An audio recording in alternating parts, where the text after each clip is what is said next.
খন্তেক বিৰতিৰ পিছত পুনৰ উভতি আহিছোঁ বাতৰিৰ পৰৱৰ্তী অংশলৈ। শিৱসাগৰৰ হালুৱাটিং টিফুক চাহ বাগিচাত প্ৰাণৰ ভয়ত পলাই নাহৰ ফুটুকী সোমালকৈ এটা কালভাৰ্টৰ ভিতৰত। আজি পুৱা বাগিচাৰ একাংশ কৰ্মীয়ে এই নাহৰ ফুটুকী বাঘটোক ঘূৰি ফুৰাৰ প্ৰত্যক্ষ কৰে আৰু হাতে হাতে লাঠি দা আদি লৈ খেদি যায়। প্ৰাণৰ ভয়ত বাঘটোৱে আশ্ৰয় হিচাপে বাছি লয় এই কালভাৰ্টটো। চাওঁ আহক বাঘটোৰ এই দুৰ্দশা।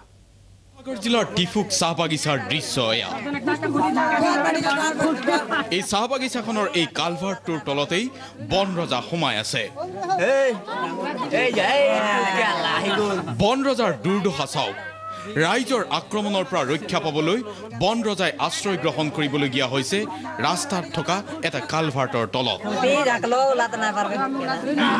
কালভাৰ্টৰ ভিতৰত বাঘটোৱে আশ্ৰয় গ্ৰহণ কৰাৰ পিছতেই কালভাৰ্টৰ দুয়োকাষে পহৰা দিয়ে গাঁওবাসীয়ে।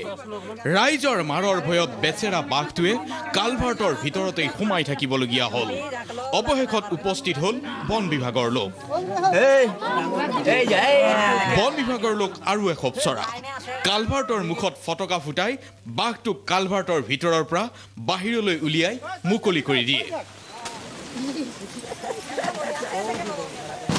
উল্লেখযোগ্য যে সীমান্তৱৰ্তী অঞ্চলত থকা হালুৱাটিং বন বিভাগৰ হাতত বাঘ পিঞ্জৰাবদ্ধ কৰাৰ বাবে সা সুবিধা নথকাত স্থানীয় ৰাইজে আশ্চৰ্য প্ৰকাশ কৰিছে আৰু সেইবাবে বন বিভাগে বাঘটো ফটকা ফুটাই মুকলি কৰি দিবলগীয়া হয়। Atanu Bora, news live, Sivasagar.